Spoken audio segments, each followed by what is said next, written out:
hello and welcome to the Sleuth Booth. And as you can see, this video is called Let's Talk About It, because basically I want to talk about some things. This one's going to be just talking, but it's going to be more about me trying to get, you know, some ideas and perspectives from you guys. You know, I really want to, you know, get other people's views on what's going on. First of all, shout out to Twitter. Twitter, I mean, from what I'm finding, compared to any other social media platform that I'm using, Twitter has taught me a lot, because of the amount of interaction there is regarding this subject on Twitter is amazing. And I've already, you know, I'm already following some really great people who I'm going to point out on the way while we're going through this. But the question is, I've asked this question before when I create this channel. Now, this channel is called the Sleuth Booth. Now, I am extremely new. Not new to this genre, you know. I like watching documentaries and true crime and listening to stories. I listen to a lot of podcasts. I like both true crime, I love fictional, I love conspiracy, I love, you know, I'm very open-minded, intrigued by a lot of things. And I create the Sleuth Booth not because I'm a sleuth, but I want to learn from sleuths, and I want to be able to, you know, play a part in making a difference along with some great people. And I'm telling you guys, I'm finding this a really incredible journey, but at the same time it can get very depressing, and that's what I'm going to talk about today. There seems to be a vast number of people going missing all of the time. Only a few get treated seriously as they should, and only a few of the few ever reach the likes of me and you, or the TV or the media, and then all of a sudden they're willing to spend millions and millions and millions of pounds or dollars on search efforts. Now, when you see those search efforts on the news covering vast amount of land, and they don't stop till they find what they're looking for, you think, look at it, it looks humane, right? It looks like the right thing to do, you know, the big search effort. But then go look at the numbers in every single area in the country, even where I'm sitting now. Right now, in this area within 3 to 5 mile radius of where I live, there are people on the missing list. Everywhere you go. Now, I've never seen a search effort in front of me in my whole life. So I'm just going to have a look at, going to highlight a few things. Now, I don't know if any of you are aware about Kamari Holland. She's a 5-year-old girl from the US. She went missing, and unfortunately, this 5-year-old girl was found deceased. Now, the suspect's in custody, but this is just the tip of the iceberg, right? Now, many of you may have heard of Kamari Holland, but there's a lot of people that would not have heard her even now that she's deceased. And okay, so many people will say that she's still been spoken about. But if we go up here,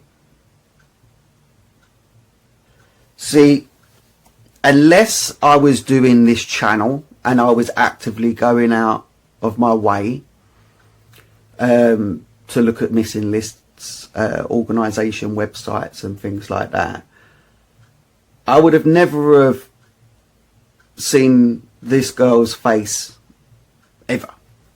I haven't, and I wouldn't have. I don't even recognise like the logo, the organisation Missing People. I only found out about them when I started doing this.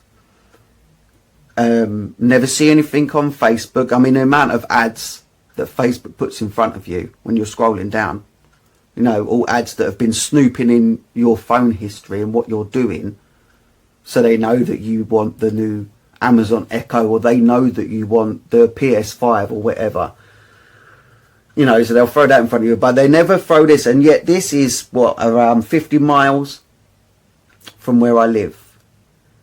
Missing. She's 14 years old, missing from Brent, London. You know, we even have a bus that goes to Brent from where I live. Yeah, and it takes about, I mean, it takes a little while. I mean, if you're driving a car, you can get to Brent from here in around 40 minutes. Maybe less. Depends how you drive.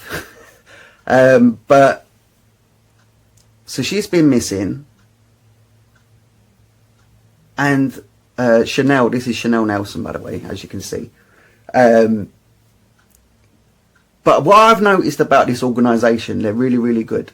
They're really, really good. They give you all the necessary details, but they don't give you no backstory. Now, I thought this was initially because they're children or under the age of 18, but they also seem to be doing that with everyone, basically. There's missing adults on there, and it's the same. I mean, it'd be good to get a backstory. I've tried putting in their names in the search and don't get very much, especially from the young people, because some of them, a lot of young people, they're very limited social media because they're not supposed to be on it till they're like 13, 14, or they're on new social media. They don't use Facebook no more. It's Snapchat and all of that stuff, TikTok and stuff. But I've had no luck finding any background information on these people. But I mean, it's just a shame that, you know, these people are going missing, and you'll get one or two that will reach across the globe, and then a whole sea. This goes on every day, every single day. Some people have been missing for years, not even a body, not even a trace, nothing, no leads. For years. And then, you know, and the thing is, like,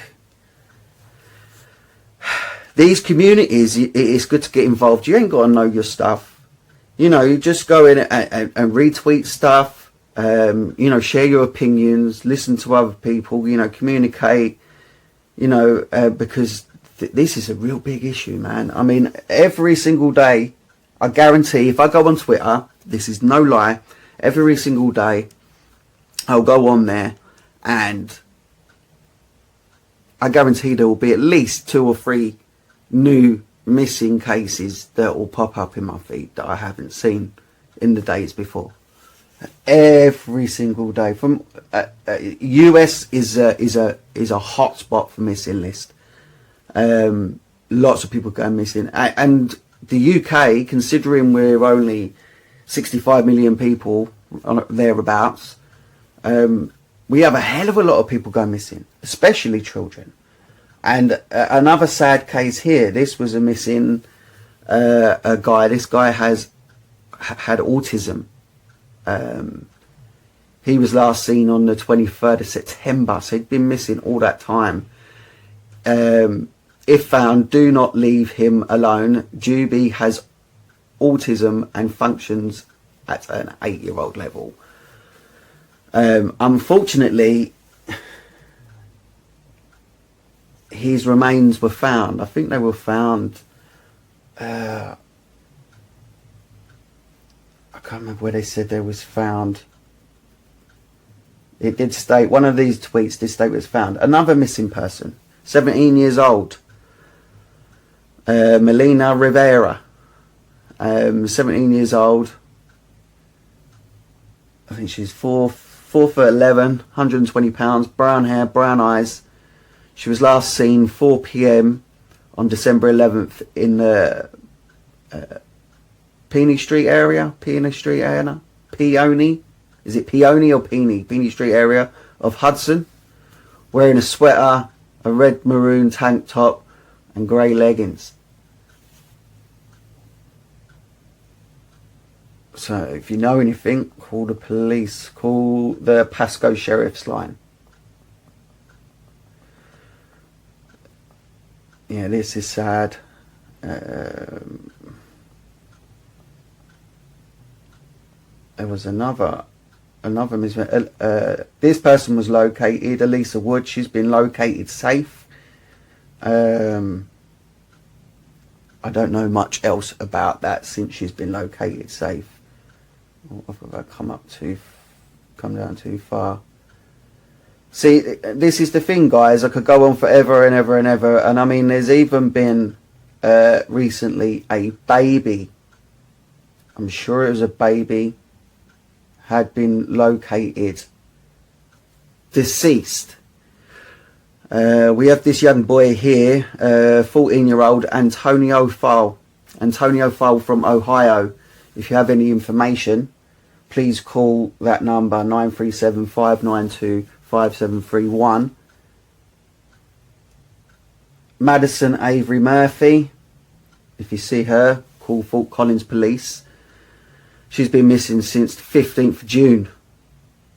16, female, Caucasian, blue eyes, her hair's red, black, blonde roots. That could have changed.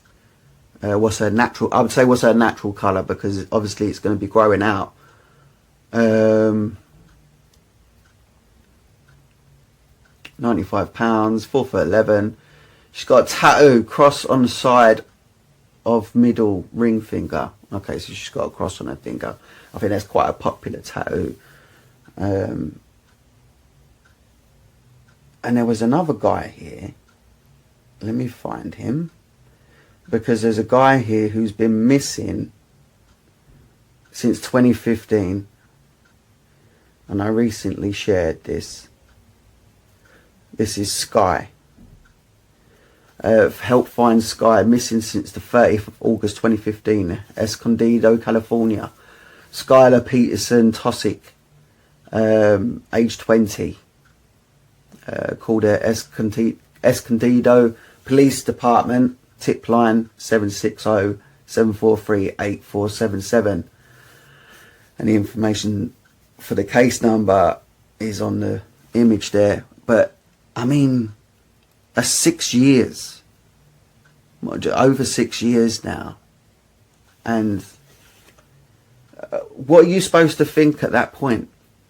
I mean, 6 years. How are you supposed to feel at that point? That is awful. You've had no closure. You've had nothing. You know, you just want to... It's a big issue. It's a big issue. There's more... There must be a reason that so many people are going missing. You know, just think of how heavily equipped our police departments are. Look how much more powers they have in the social sectors now. And it just baffles me to think that so much of this is happening every day. Another missing person, Diamond Benton Hunter, Baltimore. 16, brown eyes, black hair, 170 pounds, 4'11". There's her pictures there. Diamond left her residence at 7 a.m. to attend Bard High School Early College on December 3rd, 2021. According to her mother, she did attend school but failed to return home. She was last seen on North Dukeland Street in Baltimore, Maryland. Diamond has several medical conditions that require medication that she does not have with her. She has both ears pierced. Please call Baltimore Police with any information. See, that just makes it even worse when you know that they've got a medical condition, or you know they've got medical needs, and things can go terribly, terribly wrong. If they don't have that medication, could be fatal, could be life-threatening. It's just awful, and to think, you know, It doesn't say when she's been missing since. Hang on. Last seen, sorry. December 3rd. So she hasn't had her medication. And it's now the 15th. Now you think about that. That's almost a fortnight without your required medication. And depending on what medication that is, it could be really fatal. You know, it could be... I don't know. There just seems to be so much of it, guys. But I want your thoughts. Let me know what you think's going on. What you think needs to be done. I personally like the idea of this sort of thing, which is why I started doing it, using social media and social platforms, because there's a lot of cases I wouldn't know about, and there's a lot of areas I wouldn't be able to help if I could, if it wasn't for these platforms. So, and I got to give a big shout out to Twitter. So guys, let me know in the comments below what you think we should do and what you think is going on. Much love, and you've been in the Sleuth Booth.